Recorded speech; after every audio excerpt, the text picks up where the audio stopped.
Catherine, it's all Yes. yours. It's all mine. Okay. Welcome to all of you.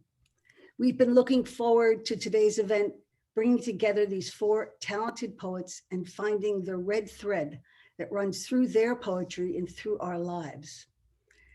And before I go on, I just wanted to say we're all aware that it's the anniversary of 9/11. So that's all we're going to say about it. So here's the William Stafford poem. There is a thread you follow. It goes among things that change, but it doesn't change. People wonder about what you are pursuing. You have to explain about the thread, but it's hard for others to see. While you hold it, you can't get lost. Tragedies happen, people get hurt or die, and you suffer and get old. Nothing you do can stop time's unfolding. You don't ever let go of the thread. As many of you know, the Poets Corner was founded by myself and Meg Weston to create and expand community among writers and readers of poetry and short prose. We invite people to read who have a connection to Maine, to read and share about their process as writers.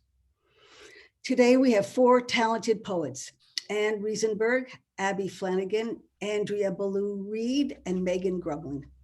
They will each read some of their work and then we'll have a conversation about the work and take questions in the chat.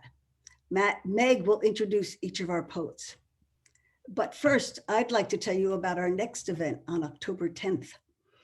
Mark Burrows will be back on the Poets Corner with a reading and dialogue about Renee Maria Rilke. Mark, who is an award-winning Rilke translator, scholar, and poet, will host this conversation with an Irish poet and an American poet and an Australian writer. Each of them will read and talk about Rilke poems that have influenced their lives. Just a reminder that we will be recording today's event, so if you don't want your image to appear in the recording, please turn off your video. The recording will be available on our website later this week. And now I'll turn it over to Meg. Thank you so much, Catherine, and welcome to everyone here. You know, we all have a lot of things competing for our attention. Today, I think, is the finals in the US Open tennis, who knows what else, and yet you've chosen to be here and to listen to poetry. And I think it's because poetry really speaks to us and helps us make sense of the rest of the world. So I really appreciate all of you who've taken the time to be here. I just want to reiterate what Catherine said about our next event on October 10th. It should be fabulous. Mark is a scholar and an award-winning translator of Rilke. And he's joined by the Irish poet is Padraig Tuama, who many of you might know from the Poetry Unbound podcast that's part of the On Being series. So I'm thrilled that he's there, and two other really scholars and poets that are very connected with Rilke. So should be a wonderful event, as is today's event with these four women who I've gotten to know just a little bit, some more than others, over the course of the last couple of months. And I think it was August that this reading started to come together. And it started with Megan Grumbling, whose wonderful book, Persephone in the Late Anthropocene. She had reached out and said, I'd love to do a reading. And I thought, isn't that fabulous? And we usually have multiple voices. Who else would be great to connect with her? And we ended up with these four amazing women poets. So I'm looking forward to introducing each of them, having you listen to them read, and then having a conversation afterwards. And we'll take questions from the chat at that point in time as well. So we're going to start with Anne Riesenberg. And there's a reason we're starting with Anne, because this thread, this red thread shows up in her work. I think we'll have fun looking for the threads between all of these wonderful poets. So Anne is an acupuncturist, a writer, a photographer, and lives in Newcastle, Maine. And I think that's a relatively new thing, right? Anne, you moved to Newcastle, what, a year ago? Just about, yep. Actually, Wow. it's today. A year A ago year ago today. Happy anniversary. anniversary. Thank you. That's great. She is the winner of the Blue Mesa Review's nonfiction and Storm Sellers Force Majeure contests. Her work can be found in the Lily Poetry Review, Pleiades, Posit, Heavy Feather Review, the New Guards Bang, the Maine Review, and elsewhere.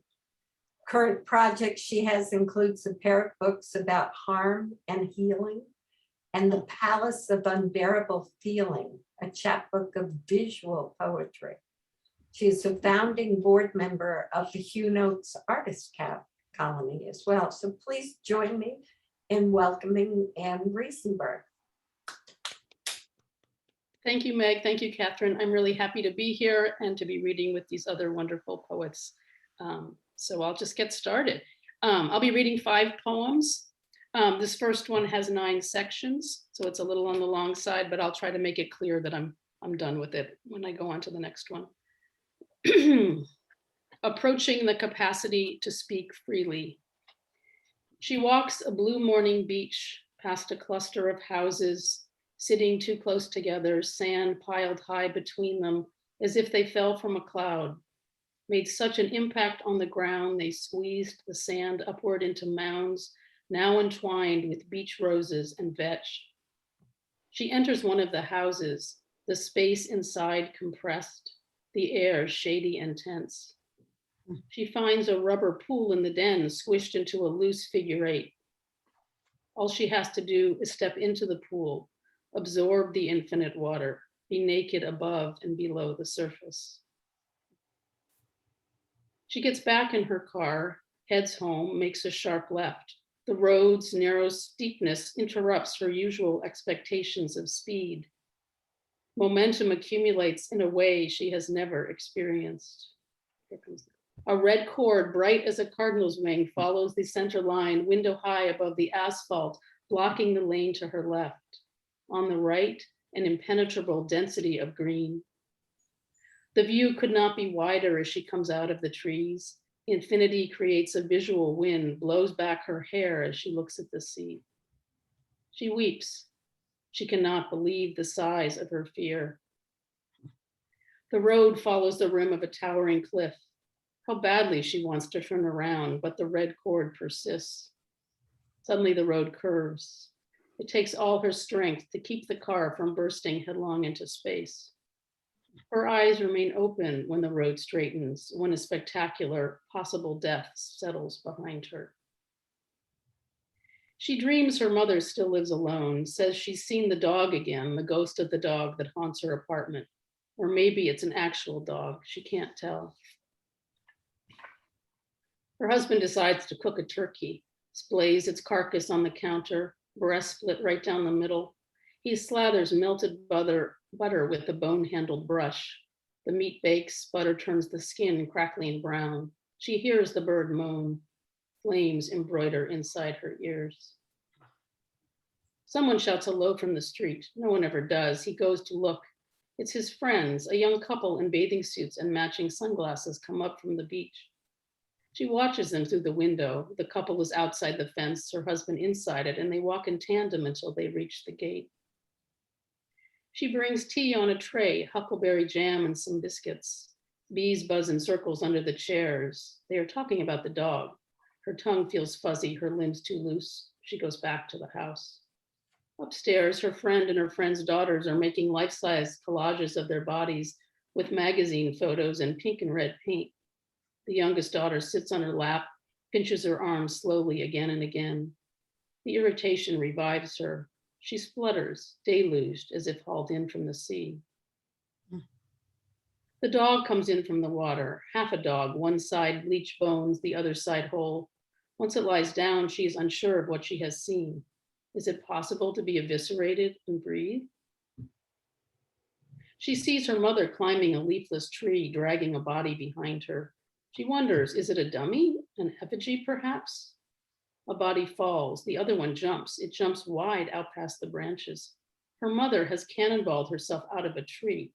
She watches her fly like a hurled stone, sees her land, assumes she is dead.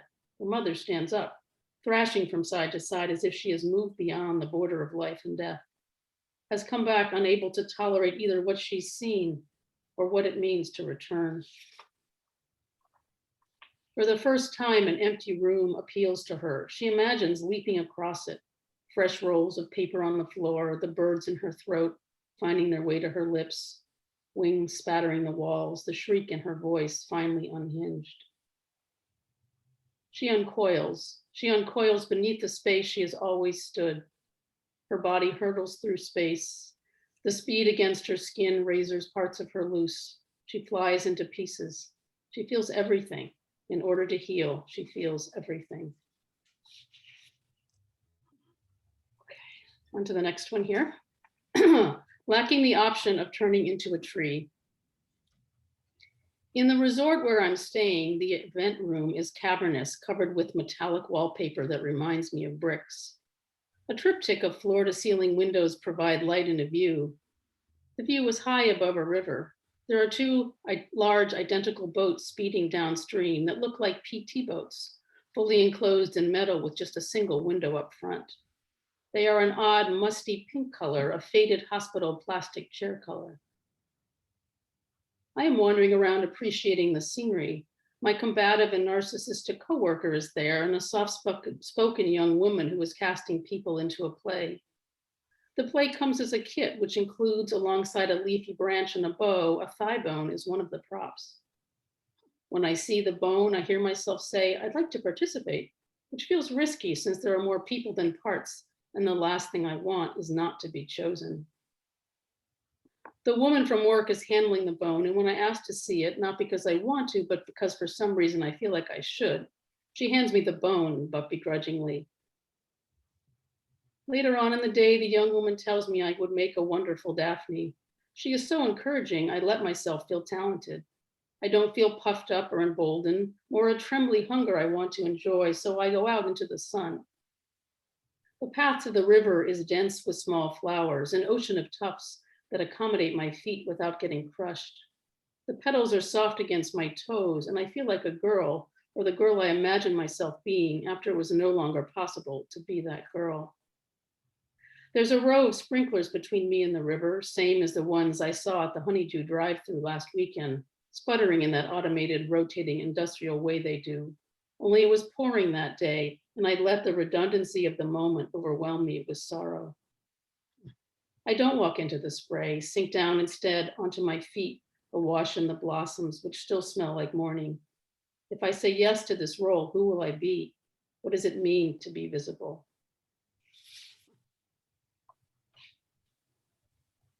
On a rainy spring night. They were both sick. He was traveling for work when the worst of it hit. She was home with the pets.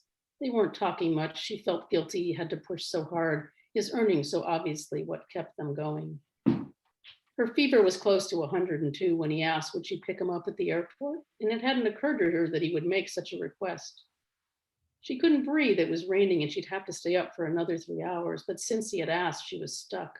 So she pressed a little, asked him if he needed her to come get him, and he said need no, but want yes, and so she agreed, knowing part of her simply couldn't bear to hear the tone in his voice when he thought she was selfish. Another part fell backed into a corner, didn't want to bow to his need to be sicker, more deserving, more something that would support what he wanted. Or maybe that was all in her head, the legacy of having done things she didn't want to for fear of reprisal. And so she skewed ordinary neediness into a darker story.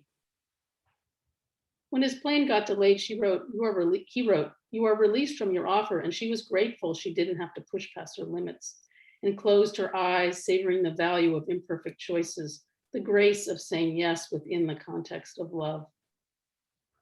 She went to bed moving hesitantly, her skin steaming, the sheets much too rough, and listened to a recent retelling of the Trojan War saga. How willingly the king sacrificed his daughter, how faithful the queen was to revenge. 2 hours she lay there worrying about him coming home in the wet and the dark. And then it was an hour past when he said he'd be back, and she was concerned and sent him a text. "I'm just landing," he said. "Will you come get me?" And she realized she wanted to and stepped into the night. The street light was out in front of the house, the sky unbelievably black, the road slick with new leaves. She wore her pajamas. The airport was only 2 miles away, the route almost deserted. She circled 3 times looking for him, then parked and tried to absorb the late hour, the mist as it blew in from the sea. And then he was in the car and they were home, and resolution trembled above them, its own finely wrought cloud. A drive through the valley restores her good fortune. 4 nights in a row, she beats him at cribbage, the cards delivering protracted luck giddiness. Twice she is 1 heart away from a straight flush. Once he cuts a diamond, once a heart, both hands add up to 20 points.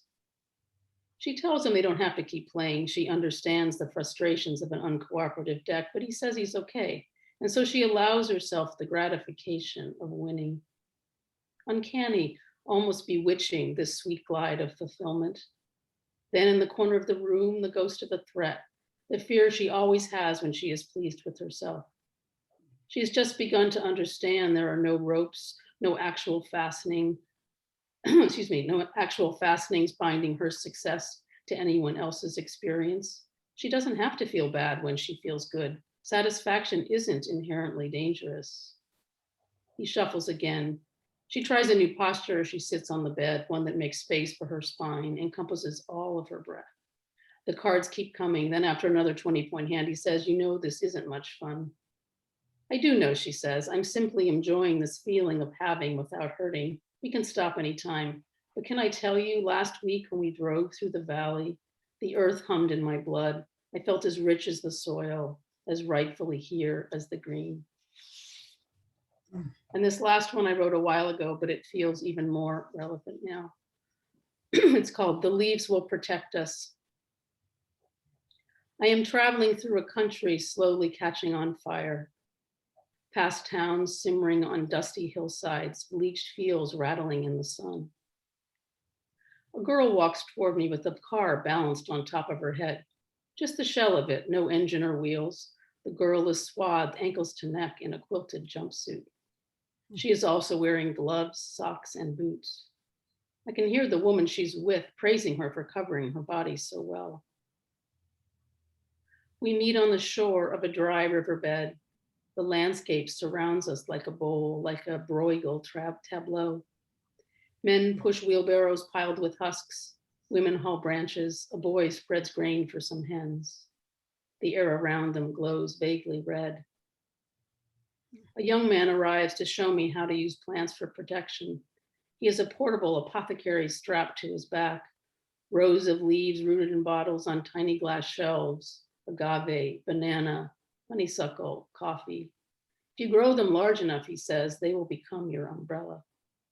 The young man tells me I am living inside a terrarium, an old jar adrift too close to the sun. 20 years, he says, 20 years before we are statues of ash. A car pulls up, a 1972 Continental, paint almost gone, windows punched out, 9 withering men stuffed inside, I understand now, to stay out of the glare. The driver points to the man sitting beside him, a smiling man with no eyes, a face I know but can't place, and says, "You must tell him he is a child of God." I hesitate. Who am I to say such a thing? He repeats himself. I will not act without faith, so I wait. After some time, I smell trees. Words twine on my tongue. Still, I'm not sure. My mouth is a forest when I finally speak. You're a child of God, I say. You are all children of God. My voice is so fragrant, so green, the glass above our heads dissolves into rain. Thank you. Wow. Thank you, Anne. Those were wonderful. I felt like I was moving through these stories that were also sort of dreamscapes. Just a wonderful reading. Thank you. Thank you so much. Next up is going to be Abby Flanagan. And Abby grew up in Farmington and is now based in Austin, Texas, pursuing an MFA in studio art from the University of Texas at Austin. She's a visual artist who cross-pollinates as both a musician and a writer.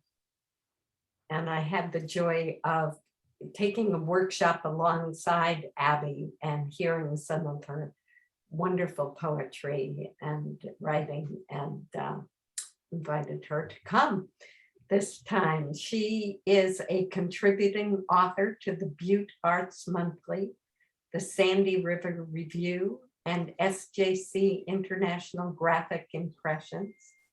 She participated in artist residencies, including the Burren College of Art in County Clare, Ireland, Mildred's Lane in Narrowsburg, New York, Orion Arts in Elmira, New York, and Soma Summer in Veracruz, Mexico, which I think you just got back from. Isn't that true? That's great. Please join me in welcoming Abby Flanagan. Thank you. Thank you for the Poets Corner for inviting me. I've attended some of these readings in the past and enjoyed them, so now I'm on the other side, and so to speak. And Anne, that was an amazing reading. Thank you to the other poets for being here. I'm going to read four poems that I've written somewhat recently, but in thinking about how this idea of thread connects to my work, and just hearing Anne speaking, I'm really, I noticed in my own poems that there's this idea of time. And I think that this last year we kind of had different explosions and implosions of time. So that's just something I wanted to share before I read. All right, so I'll start with the first poem, A Watched Pot. To find out about the weather, she shattered a clay vessel, categorized the fragments, and imagined waiting for water to boil in a pre-Hispanic Teutonic village. We read about the cloud brightness, too, that formed overhead 600 years ago, not the same, but not distinct from the vapor that lifted off the surface of boiling water, back when this vessel's body was concave and whole.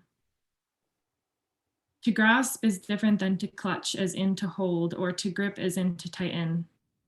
In this case, it became difficult to grasp what we looked for because peering backwards through the clay body only estimated something else barely there.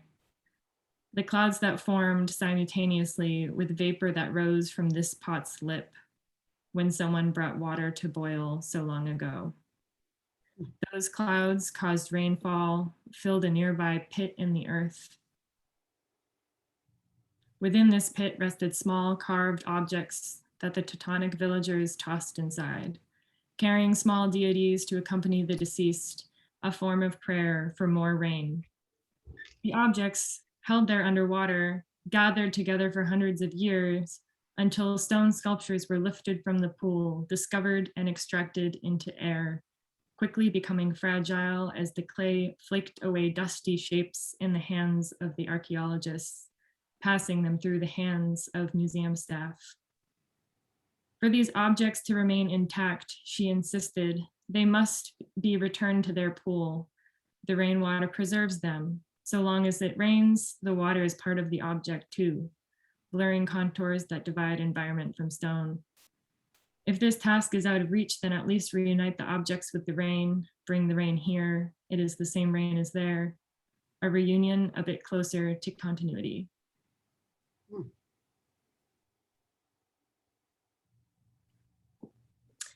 I-35.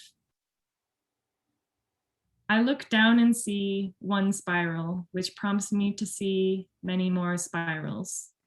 At night, this happens again. I hear a chirp and notice one bat, then bats. Precambrian fossils whisper in karst. Down through caves I know are there because city planners leave parks on top. Won't build hollow ground, despite how sound cave walls are. How deeply still, holding cool underground water. The Edwards Aquifer plumes west, the horizon lifts hill shapes, songs cascading louder, breeze cooling the air, I smell sky water. In the hot lights tonight, the freeway I now see maps what's not there. Our fast roads twist high towards the sky, a nest intersecting twigs. The roads bend but don't break, curl but don't fall, trace but don't fade. Ecolocators map the shapes of spaces I've seen before. A spider's web? From above, I can't tell the distance away, inverting the ground to suggest a dense landscape, to see that fossils are little caves.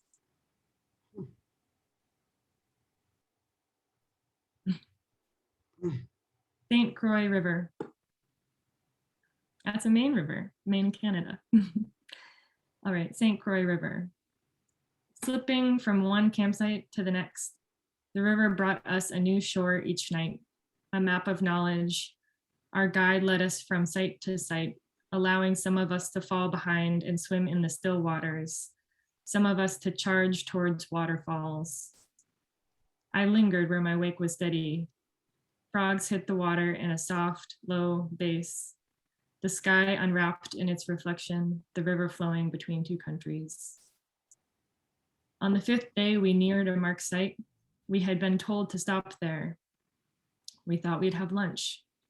We anticipated our approach. One by one, canoes slid towards it, voices growing quiet. A grave was there, a baby buried, we knew, over 100 years ago, found floating down the river. But I sensed the boats continuing ahead, slowing and not stopping, drifting onward, a collective change in plan.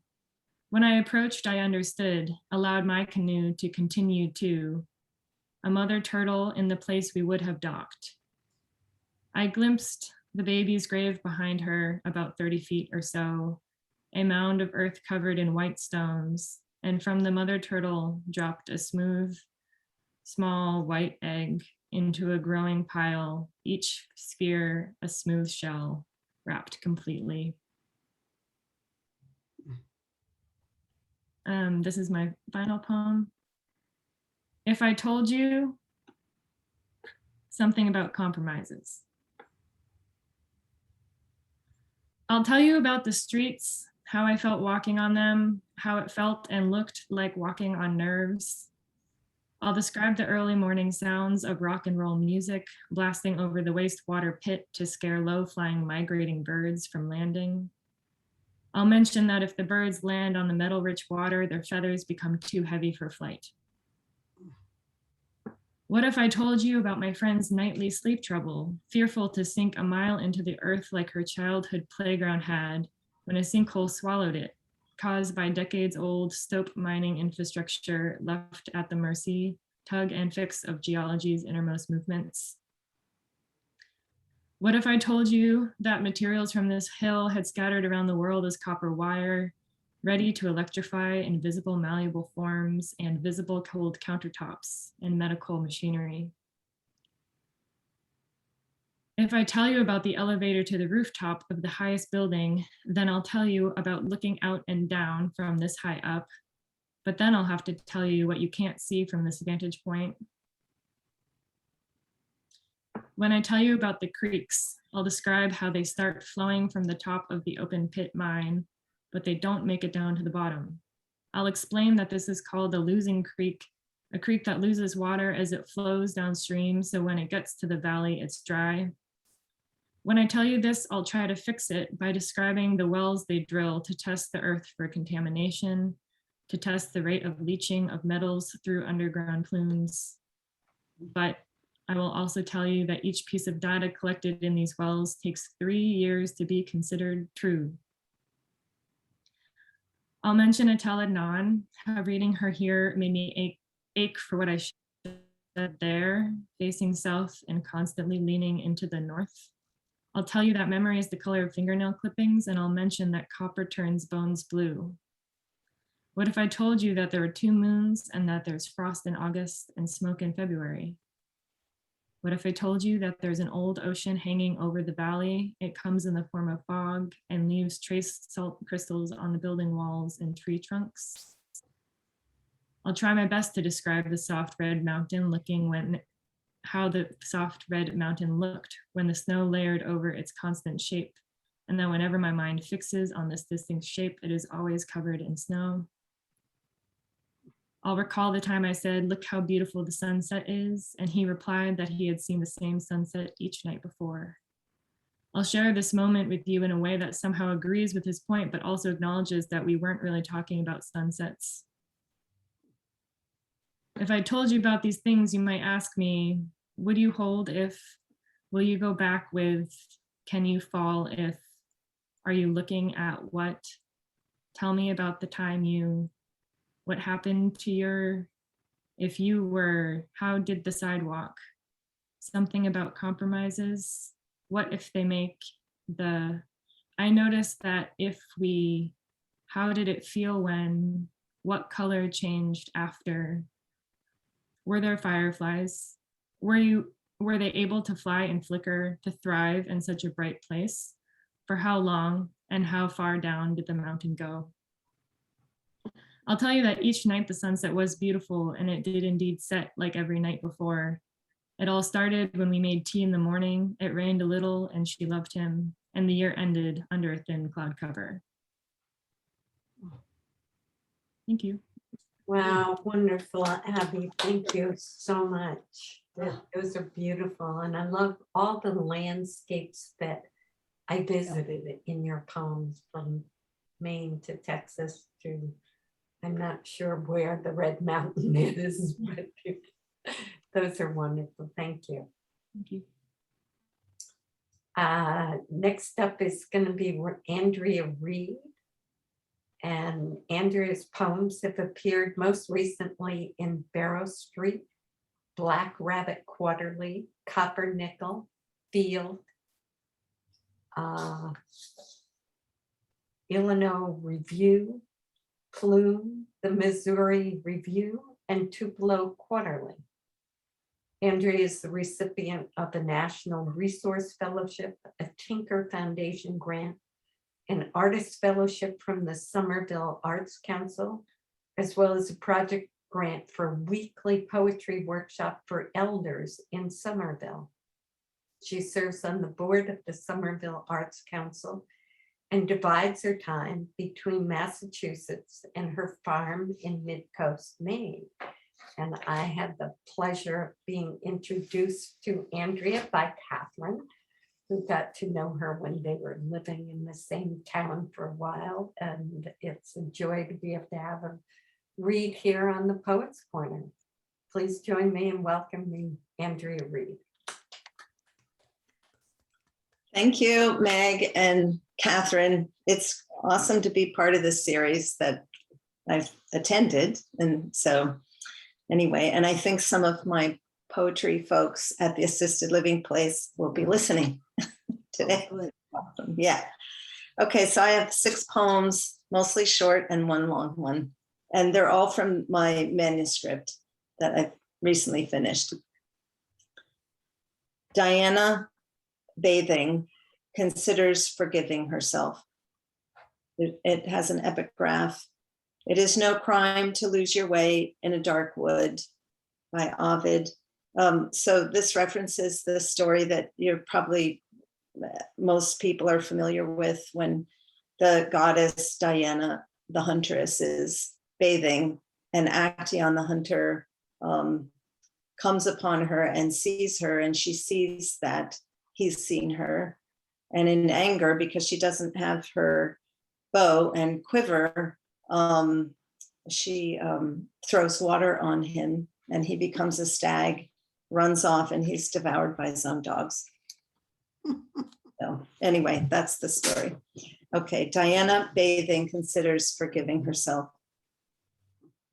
Today, in this water, your legs appear new to you, 2 drops of silver. Yesterday, he'd opened you, not like a door, more like a mirror or regret, the way it pierces when you look for a long time into his pool, into the red feathered thing you see, barely moving, where his heart should be, the opened eyes of it. the way you gaze into an icon. You've lost faith in your own perfection. Consider your bow. Measure the distance between yourself and what you want, how to bridge it, or whether longing alone will suffice.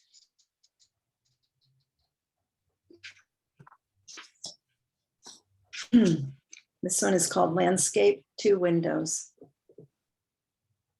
Who was I then? Wife, but almost a landscape. We were 2 windows walking together. For each other, we had names. Oh, brother of the sun. Oh, sister of the sun. Oh, beloved. Wasp, hummingbird, swamp. 2 children in the mouth of an alley, not portrait, but changelings wrapped in a tiny wool blanket, emaciated. Love covers a multitude of sins, is its own pavement. I was all yours, while our breath never.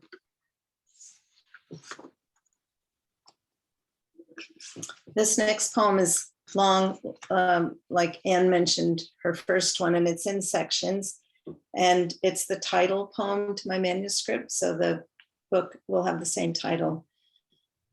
It's also the last line of a poem by Carl Phillips, who I also love. They said it would hurt, and it does. I am in a motel. There's so much to eat here. Dock, nettles, seaweed, famine food. You forgot ashes. Okay, a soul cries out to me. I strain to hear it.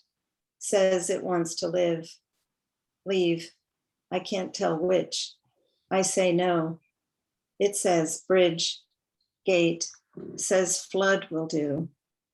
I still say no.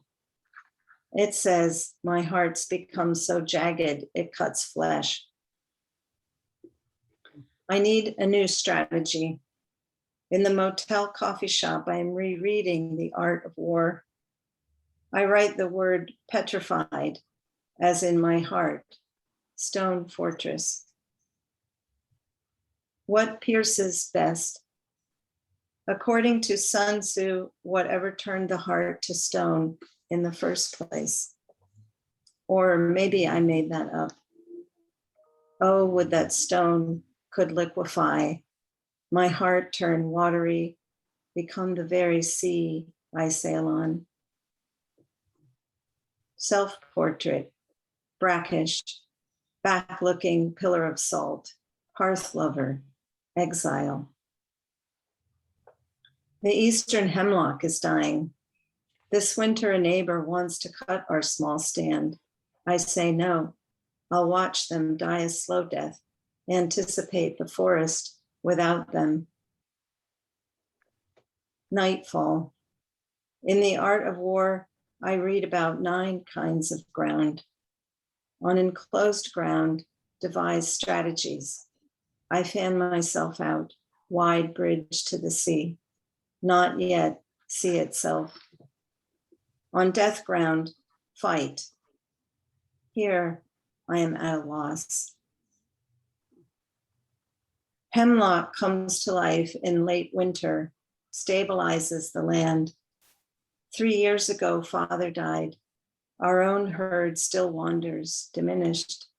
What will happen when mother also? I write for the thing that is dying. A crow explodes into the air from the edge of the forest. I am fighting an impulse to not speak. Okay, I am contemplating a vast wall of ovens. My dog is with me. A woman wearing a chef's hat and a crisp white coat stares me down, arms crossed next to the oven. She nods. So I cram the dog into a red cooking pot. He wants to live. What a struggle. I wake up before I finish. Understand, it doesn't matter. I'm not writing about the dog.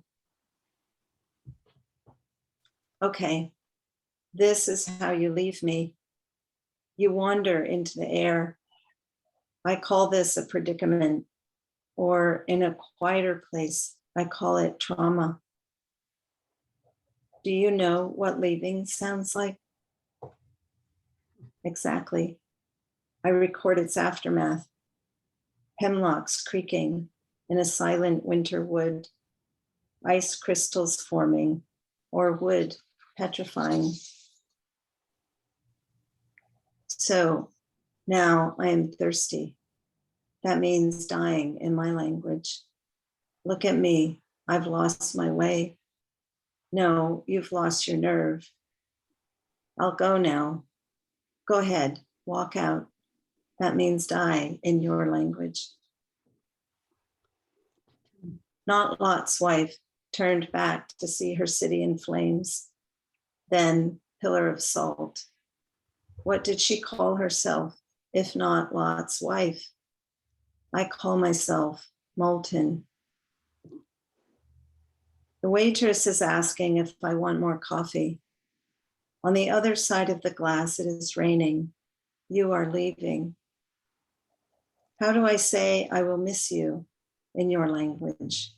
Or say we are people who pass from one field to the next, inarticulate, desirous, or I am with you and not with you.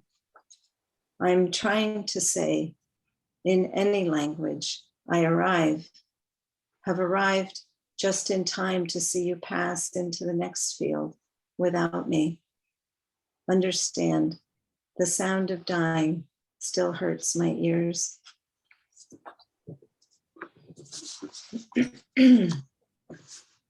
This next one is named for my youngest son, Jack. Jack wonders why we call Friday good. In the beginning was the dove. The dove was lonely and set out from home. Watch the lost dove fly out through the open door of heaven, descend through the dark bone hole of space and hover over the water. See the tendons, the ligaments, all that binds a body to itself. What binds one body to another, we call desire. On the first Friday, two sets of fingers reach for each other over the water and toward the sky. And behold, speech comes into being. Speech, son, is how you bind what you love to what you don't yet know to love.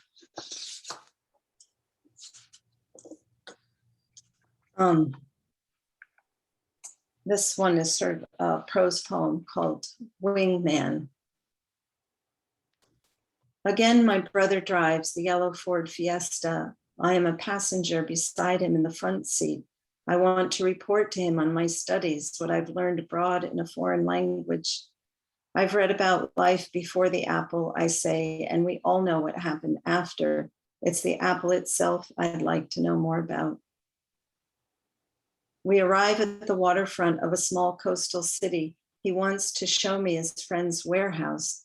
I am a grown woman now with my own family. My two dogs, Louis and Charlie, are running in and out of the back seat, transported by the brisk air, the fishing boats, the boundless sea, its salty promise, its durability. I want to tell my brother about the oracle, the wall of words I saw last night in my dream.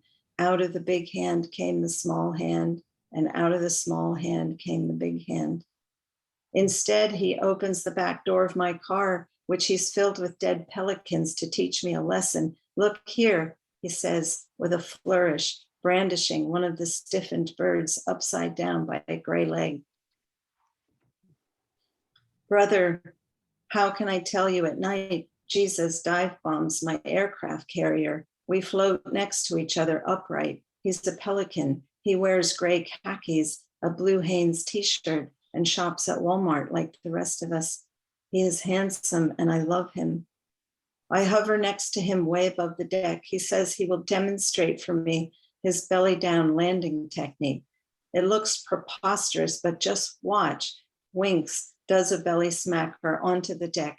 Everyone thinks he's dead, but no, he rises up next to me, dives again and lands like a plane. Now, he says, hovering so close, his arm touches mine. Try flying with your own body. Here's my last poem. When a marriage is ending. When the surface of the land is at sea, when the land is shrouded in smog, when the smog moves into town and peels back its jaw of copper and coal,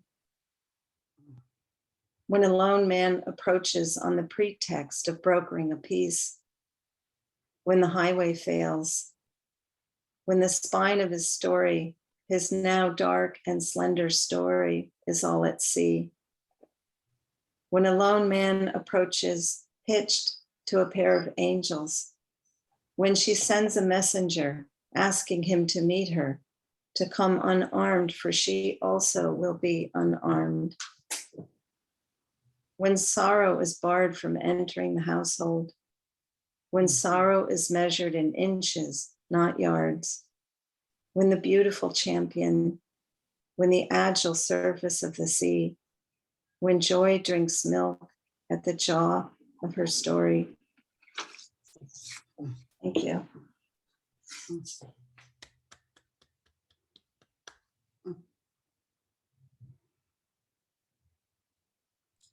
Sorry, I thought I was unmuted when I said thank you. Wonderful reading, thank you. And I love the way myth weaves its way through your poetry, which is a wonderful connection to our next reader, Megan Grumbling. Megan is the librettist of the spoken opera Persephone in the Late Anthropocene, and the author of the book of the same name. Her first poetry collection, Booker's Point, received the Vassar Miller Prize and the Maine Book Award for Poetry. And her work has been awarded the Poetry Foundation's Ruth Lilly Fellowship, the Robert Frost Foundation Award, and a Hawthorne and Castle Fellowship in Scotland. She reviews film and theater for the Portland Phoenix and serves as reviews editor for the Cafe Review. And she edits the weekly Deepwater Poetry column in the Maine Sunday Telegram. So we're so glad to have you on, Megan, and to listen to you read today. Thank you. Thank you. Thank you so much, Meg and Catherine. It's, I feel really honored to be on the series and part of this amazing lineup of, I just feel so, it almost is hard to read now because I feel so just transported and disarmed by these awesome poets. So thank you for your work. So I'll be reading a few poems from my latest book, Persephone in the Late Anthropocene. And it is a sequel to the ancient Persephone myth set in the age of climate crisis. So instead of spending 3 months a year underground, within the limits of the season, Persephone now comes and goes erratically, drinks too much, lots of other inconvenient excesses. So over the course of the book, we hear from Persephone, of course. She sort of rationalizes her new behavior, from Demeter, her mom, from a chorus, which is basically us reacting to all this, enabling and becoming more and more implicated in what happens as things get weirder and worse. And we also hear from a few different cultural artifacts of the late Anthropocene, which is really essentially now, but more of now, with all of the problems that we have now, but more so. So we'll start with a poem from the voice of the chorus, and they're sort of reckoning, they're thinking back to the first times of seeing Persephone in her new habits. Short shorts. At first, it was all beer gardens and orange dreamsicles. She wasn't supposed to be around now. These were her months to be away with him, eating stones and stroking clocks, or whatever she did with him. But she had chosen us. And at first it was all holiday, all innocent debauchery whenever she appeared out of season.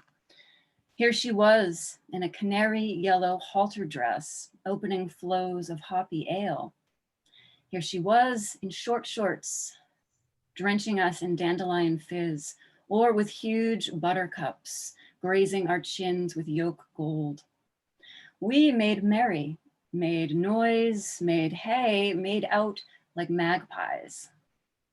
Then she was gone again. She left us each time with our suddenly bared skin, our yellowed chins, and our chosenness, with our school child sensation of having gotten away with something slight but delicious. The new Farmer's Almanac puzzle of the day. Which is louder, cold or heat? The new Farmer's Almanac word of the day. An exaltation is a flock of larks. Persephone's lark song, in which she rationalizes a bit. I go for the light, a love of heights and thaw, sweets out of season, day-long trilling, trillee and prip. A whole flock's skyward veer and the white of underwing. Living in the dark takes will, irony, a strong stomach for dearth, dried fruit. And no harm, time to time, to sing too much in the sun, exotic plums, fresh blistered lemon on the lips. These flights are just a lark, a least creature's thirst quenched. I do descend in time. Once I've soared, trilling out of sight, I'll fold back wings and fall like a stone. Persephone's blues song. The blues down there got dark, slate blue, bruised cobalt, worse than the usual solemnities, the chilled goblet and robe, nightshade and coal, cold sentences of cannot. The blues leave blind spots, somewhere between the blue of need and the blue of want. My eyes cease to adjust, to abide my milk blue cast in the glass. The blues send me above for a dose of solace, robin's egg and gold, summer freckles, honey and rose, this town's ever warmer harbor, nearly green. The blues beg bright things freed, beg larkspur in my brow, lemon in my blonde, inklings far too fair and far too fleet to be kept in the dark.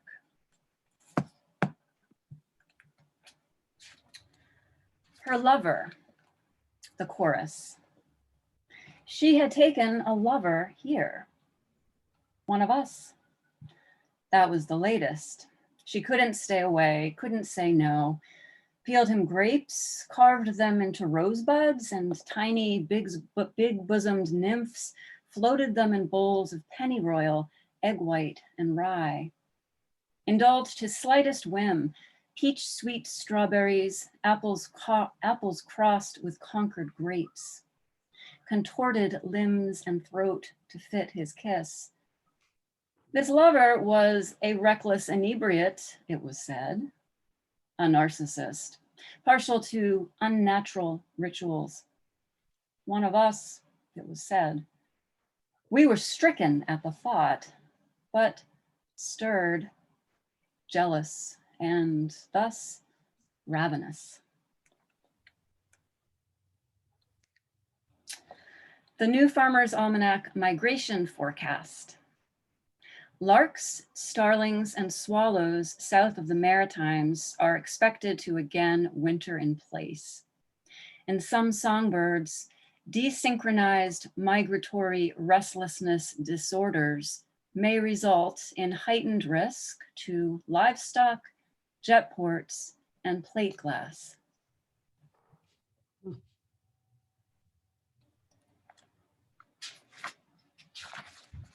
Too susceptible. The chorus when things have gone a little bit wronger yet. It was her own fault that everything was going wrong. The acid and inundation, the blackouts, the drunken bees, so many green crabs that we raced them in the streets. It was her fundamentally erratic personality, her wildness, which, however attractive, was more than a little inconvenient, dangerous even. Anyone who said otherwise was a romantic, a sucker for the most maudlin kind of sentimentality, for bucolics, bodice rippers. Others said she was too fragile, too susceptible, too partial even to domination. Some said it was our duty, our chosenness, our charity, her torpor, her pallor, her choking. The stories went that she binged, that she fasted, that her husband had grown wise. We debated, held back the harbor with sand, swallowed pills. We bet dimes on our favorites in the green crab races, but they all looked the same when they lost. So things get worse and weird for a while for the chorus and everyone in this story, but they do get better eventually after a lot of reckoning and a trip that the chorus must take underground themselves. But on their way back up, they remember the power of community and of story and of just the beauty of what's all around them. So this is a poem once they've come back up after a long journey into the dark. To make light. So they find her, they've come back above ground and they find Persephone there, okay, and sleeping, and they watch her. At first, it was all trill and flush at her slightest smile, faintest pulse, trilly and grit. But of course, we couldn't sit around watching her veins and lips all day, every day. We cannot keep her here or anywhere. And her mother will never be kept in any fog or room for long before she will slip out, will do her own will, her own telling. And we have green crabs to clean from the streets, hangovers to soothe, bruises to balm, hard figures and words to hold in our mouths, old shapes of arcs and endings to lay down, new ways to bear we in our throats. We will not always be in the light, cannot, should not. But even in the dark, we will need to look after the light, to be, to make, to cackle it alive, to entwine it with the dark. To make light must also mean to hold off the dark, but also to hold it. Come choke and cold, sorrow and wrong, we will have to open our mouths, and we will have to once more make light speak and sob and sing. Thank you.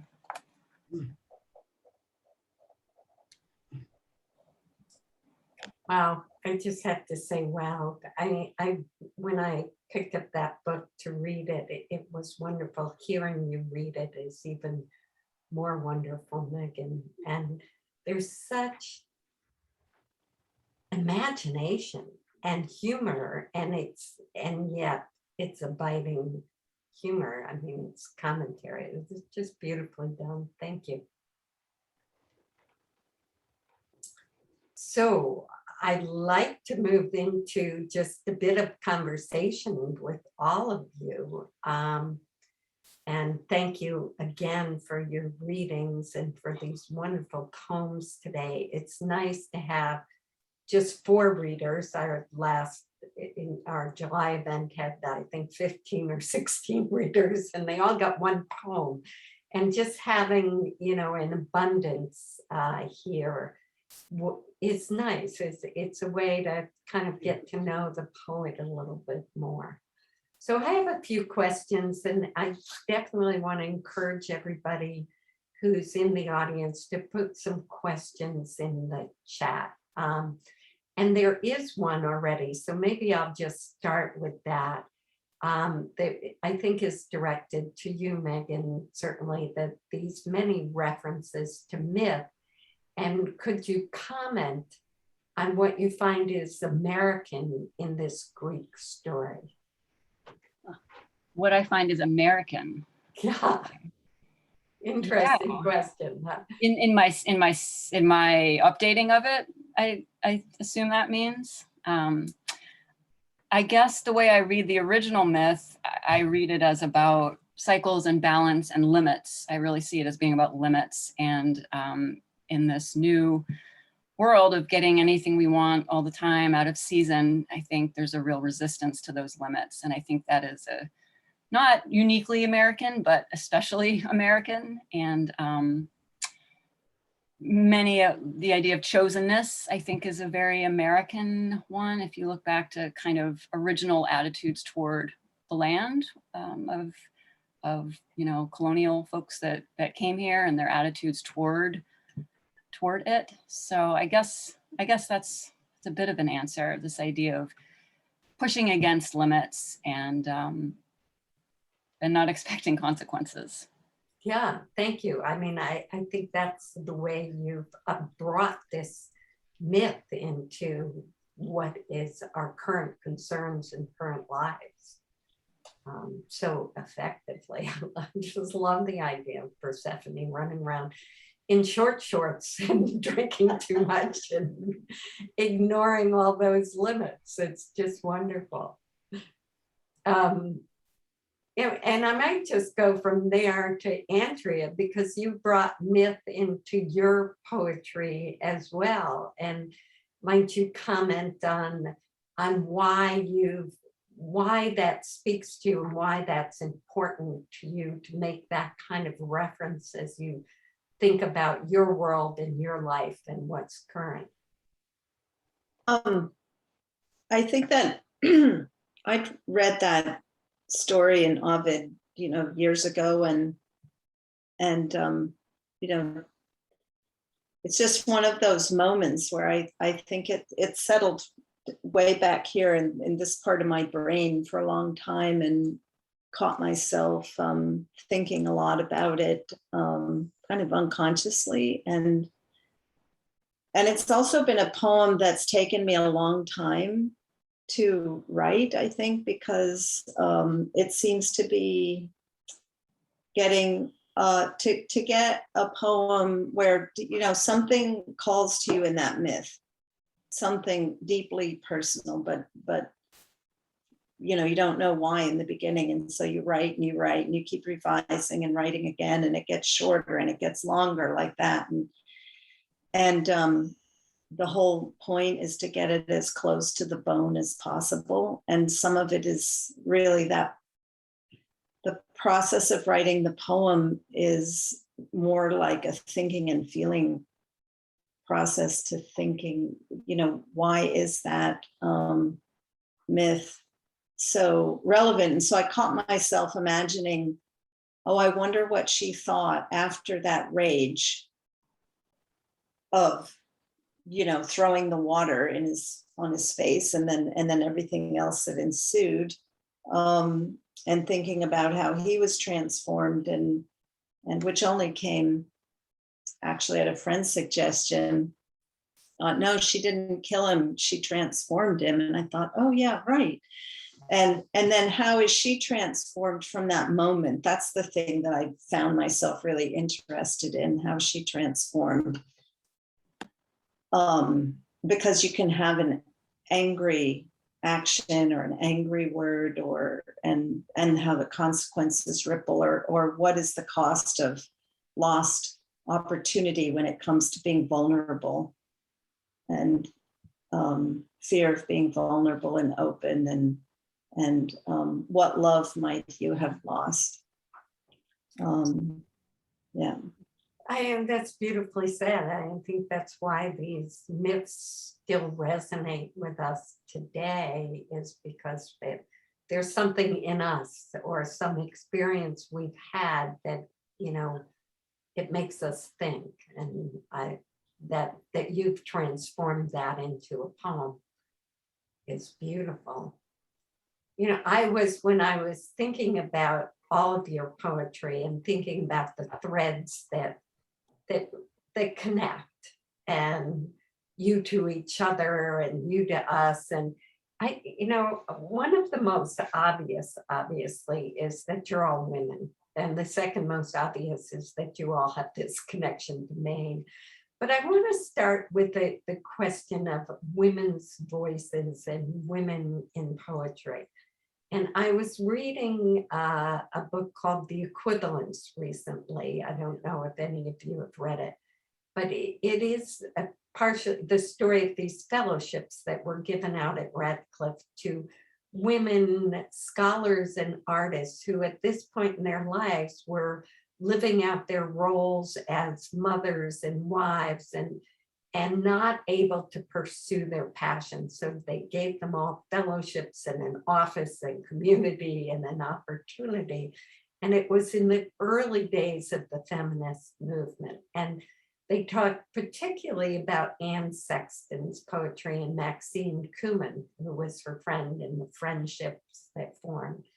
But Anne Sexton apparently, her poetry was called confessional poetry, and it was something that the male dominated world of poetry didn't do. They dealt with major themes or morals or whatever, and not with the personal, the domestic, the concerns of their personal lives, if you will. And so it was almost like she paved a way to a whole different form of poetry. And my sense with your poems is they're very personal, but they also deal with universal themes and things that are broadly cross-gender as well as, cross all kinds of boundaries. But I wondered if you all have some thoughts about, is there a distinctive women's voice in poetry today? And if so, how do you fit within that, and how do you think about that? And any one of you who would like to take that on is welcome to. I'll jump. Yeah. So one thing that comes to mind is like something both in poetry, but in different art circles in general, is this there's much more space. Like it's this capaciousness that's been forming. And with that, I think what we see is as well as like new forms, like new ideas of new forms, and this like very experimental, these experimental hybridic genres that I find really interesting, and kind of consider myself participating in. But one thing that your like quick history made me think of specifically, and the poet Jane Kenyon comes to mind, who's maybe of the same generation that you spoke to, is something with the personal being also very communal, that I think women poets, when I read those poets, I think and feel from their writing is when things like the environment and ecology get brought up, it's oftentimes paired with something very personal and something very communal, that the relationship to those elements or those forces is very empathetic, and care is associated, maybe behind, like between the lines. But yeah, I think that we all sort of wrote a bit about land and environment in different ways. And so I think that one of the things I get from women who take on those subjects is this idea of a communal responsibility, perhaps.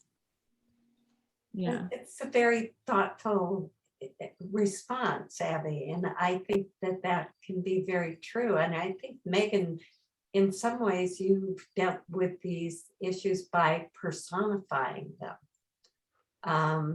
You know, not necessarily personalizing it to your own life in a way, but putting it forward in the form of a person or a character. Yeah, I think so. And I think also the process in writing the libretto, you know, originally happened really in community, to speak to Abby's point. And a lot of women were involved in that community as well. Like we had installation artists and performers and musicians and direct, you know, all these people involved in creating a performance. And, you know, I had the privilege of being able to work on the text over the course of this collaboration. And so it really sort of not trickled down, but everything really informed everybody else's work. And I think that's, yeah. So just to piggyback on Abby, I think that's quite true. And there's a real space for that and a real like energy, a synergy found in those kinds of collaborations. Yeah, and we don't always have that opportunity as poets to collaborate and to get that energy of working communally. I mean, also another comment that I think Abby made was about hybrid forms. And I think all of you have in common that you're experimental in your forms, and your poetry seems to, you know, go between prose poetry and not necessarily lineated poetry, and break some boundaries there. Do you want to comment on that? Sure. I mean, that's what I was thinking about and thinking about how I would answer the previous question. So this is a good way in, but, you know, I'm sort of, I'm hesitant. You know, like I want every person to have a voice. I don't like the classifications of it so much. And so I think for me, when I was just looking to fill out an application for something today and they say, you know, what's your genre? And I always just want to pull out my hair because I always check other, you know. And I think it's very personal for me in that I think that the cultural stratifications and differences are also living inside me. And I write in part to integrate myself so that I want to just welcome all of my inner voices I have a clinical voice because of the work that I do. I have a relational voice. I have a mother's voice. I have a, you know, kind of a spiritual voice. I have all these voices and I want the work to reflect the totality of me, because for me personally, when I to the extent that I'm compartmentalized within myself, reflects the culture's desire to sort of reduce people to some sort of label or something, you know, sort of like a low level kind of identity. And that said, you know, all the identity politics that are going on and all, I really respond to all that because I think that so many voices have been suppressed because of the way conditioned society exists. And so I am interested in you know, taking the governor off and, you know, letting everything rip as it rips, and then hopefully letting those sort of more narrow you know, whose voice is it, be sort of, you know, expanded into much more inclusive and you know, kind of imaginative form, so that's not what we're really focusing on. But I also feel like it's very important because of history and because of how the publishing company, you know, culture and the academic cultures have privileged white male voices forever. And to me, that's, you know, that's just part of the story and certainly not one that should dominate, in my opinion. Well, I like that. You know, that thought about that we can't just check a box and say we're this or that, we're not this genre, this race, maybe even this gender. You know, there's a fluidity that comes, and I think you all have expressed that in your innovation in your work, we have a couple of questions coming up in chat, so I'm going to ask one of them from John Paul Caponegro. He's asking, has Jungian interpretation of myth, like Jean Shinoda Bowen's Goddesses in Every Woman, or Robert Johnson's She, influenced your own relationship to myth in any way? So the question is really the Jungian interpretation. How does that, does that influence your interpretation of myth? I'll jump in on that. I think, I mean, I'm no Jung scholar or anything like that, but I refer to him, or I also refer, there's a lot of things that come up in my dreams. I dream a lot, and so sometimes don't sleep that well because of it. And but I write them all down, and I find it to be a big resource of material for understanding what it is I'm really trying to get at sometimes in my writing. And I find myths to be really, like, if you go inner, which is kind of, where I wander around in the inner landscape. And I think that there are so many myths that is that same kind of landscape. And so it feels really familiar. And so any of these takes, like what Jung has to say, very helpful.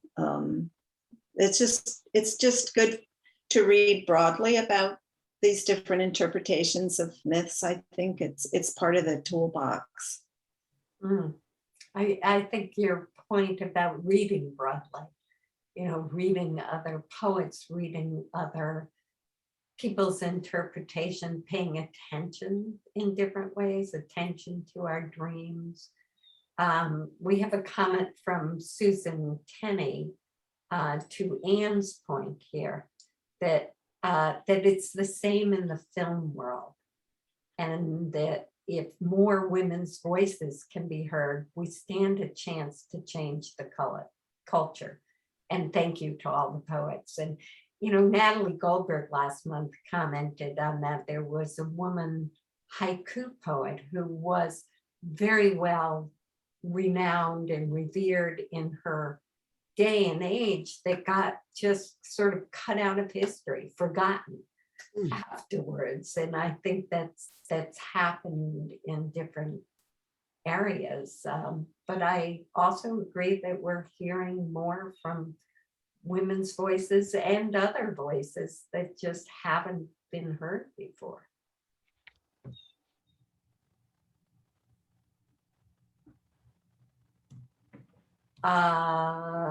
Other comments? I mean, I wanted to talk about, there were so many things I wanted to talk about. Megan touched on this, musicians and poets and collaboration.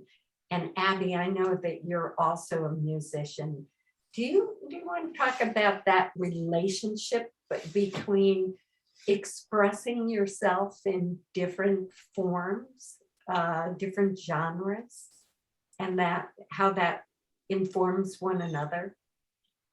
Yeah, and I'll say, I think during the intro for Anne, I think you said something about like a visual poetry collection or something like that. I'm very curious to see this, so maybe we can follow up on that, because I do think about that a lot. And I of course have my own personal, like, each thing fits into my history a little bit differently, so that's a personal story, I guess. But then I think there's also more general things that I consider. And one thing between writing and visual art is there's sometimes where an experience comes up and the materiality of that experience is so rich that the information, I think, manifests as a visual art experience. And sometimes at the same time, or at other times, the materiality is such where I'm like, the only thing I can try to use is language, is some sort of relationship to words, and maybe something that's expansive that the object itself isn't communicating, but I feel is there. So different tools for different, I think maybe the reason I even write is because there are certain things where I'm like, I don't see the art piece for this, but I find the expression important, and therefore language might be the way to find it or to discover it, or to respond. And music, Meg's referencing the fact that I play fiddle and it's a big part of my life, and the community of that also I find very important, because you know, you can play music alone, but so much of it comes from this like dynamic where you plug in with a bunch of other musicians and you play music together, and you might, you know, find ways to communicate just by the tone of and the range that of the music itself. So that's what I find myself drawn to musically, is that it's a form of expression, and you hear it, and it's very immersive. It's very much a bodily experience, but it's totally outside of language, and it's totally immaterial. So maybe I'm one of those people who just like needs every option for each different thing. But I find that they all sort of like help each other out, like they all speak across, but also not everything can be expressed through writing or visual. Sometimes it has to be through this much more sonic thing. So that's how I think of it, at least. Yeah. Anne, did you want to comment on that?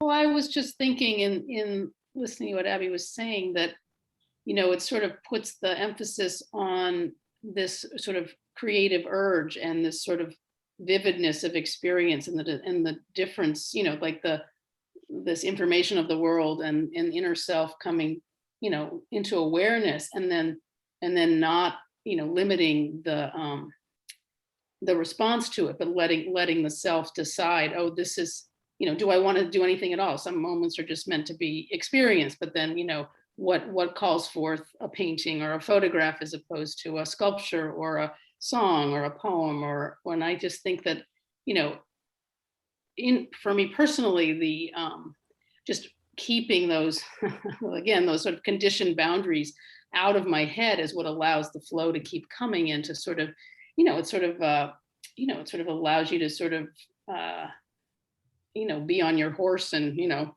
follow the direction you want to ride in, rather than being, you know, sort of, I'm a this, you know, I think we all sound, you know, feels like there's a lot that everyone, all the poems, I think we're integrating on a whole bunch of different levels, different aspects of experience. And I just, you know, I think it's I like the focus on process more than product, perhaps, because I feel like, you know, there's that, I think that's an American thing, back to what we, you know, what do we, you know, that there's this product, there's this thing that we're supposed to be really invested in. And so that the things, you know, create, you know, gather an allure to them, when in fact, what's most essential is that we stay alive and in response, and knowing, you know, feeling our feelings and sorrow and joy, and just not attaching to a, you know, something concrete. Nice. Megan, there's a question came up of, like, do you have a preference as to where people buy your book? Oh, from not Amazon. Not Amazon, any of the local bookstores? Your local bookstore. I guess that's my preference. Yeah. That's great. That's great. And I highly recommend that you buy it. And does anybody else want to comment on where their work, to go for more of your work? Websites? I think each of you have a website, correct? Maybe Yeah, you could you put can- them in the chat. My writing is not on my website. Okay. But I like the idea of finding a way to incorporate, speaking of, you know, interdisciplinary, cross-disciplinary things, a way of incorporating more of my writing on my website. So I'll take that as a moment to remind myself to do that. But I'll put it in the chat. That's great. If you would each do that or send it to me, I'll send it out to all of our registered guests. Does anybody have a last word? We've gotten lots and lots of thank yous in the chat to all of you poets, and lots of kudos to you for reading today. Some last words, last comments?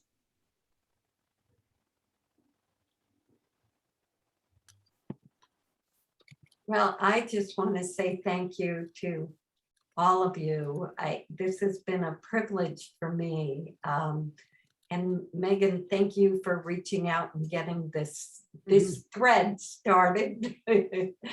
And what an interesting thread it's been to have all of you here. And I look forward to seeing your work in many places to come, and please stay in touch. And thank you to everybody for coming.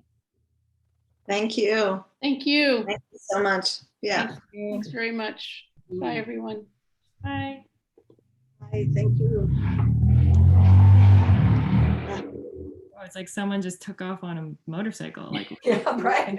Somebody did. Dramatic exit. They had pulled to the side of the road to listen. Huh? Here, that's right. Love that image.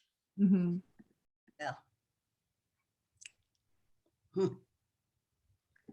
Well, I'm gonna, I Well, guess, yeah, go ahead and if any of you have recommendations for future Poets Corner readings or people that you'd like to hear or recommend, that's great. You know, we have October scheduled. I think we're going to do an open call for the month of November, and then we're not scheduled after that. So love your recommendations. That's sort of somewhat how we put these together, as one person says you should really look at somebody else. And Okay. Will do. thank you. Thank all. you so much. It's been Thank really you. lovely listening to everybody, and I hope to cross paths with you out in the real world someday. Yes, wonderful. Absolutely. That'd be great. Yeah. I Thank thought you. this was the real world. It is the real world. It's one real world. Very good real world. Abby, what kind of fiddle do you play? I play, I grew up in Maine playing like traditional New England, like Maine and French Canadian fiddle, but since I've moved around different regions and as an adult, I play mostly old time, like Appalachian old time fiddle. And Great. Yeah. yeah, why do you ask? Are you Oh, because I'm just struggling to learn Irish fiddle and Oh, cool. dance. Yeah. Yeah, I play a little bit of Irish music. There's some great fiddle camps in Maine. Yeah. No, there are. Yeah. Yeah, so I grew up. I could really relate to what you said about the, there's some learning by ear, for instance, and learning tunes by ear, and how physical that is, and how when, it's just such a physical, the way you described music, and that way it's bodily thing, and how it informs. I think that kind of stuff, I mean, I'm not performing fiddle or anything like that, but doing it or doing the dance or whatever, how it informs your work somehow. Yeah, definitely. I think other forms, writing. Yeah. Yeah, that makes me think of this. I've always been really grateful to have learned by ear and to learn like in a traditional mode. Because it is, I think it's a very specific form of knowledge. Like there is like, I don't really have to think or like put things into categories or name them in order to learn. So much of it is just, it is like a response to something that's more tactile. And I tell my fiddle teacher that all the time. I'm like, I'm so grateful for this very specific thing that I don't find in other parts of my life. And I think he knows what I mean. Yeah. Pretty cool. Yeah, It's well, good great. luck with the Irish stuff. Yeah. Good luck to all of you. I think I'm going to end this meeting now, although I hate to. I'd like to continue the it's so much fun. conversation forever, but hope I cross paths with you all again. Sounds Thank good. you. Great. Great. Thank Bye. you. Thank you, everyone. Bye. Bye. Bye. Thank you.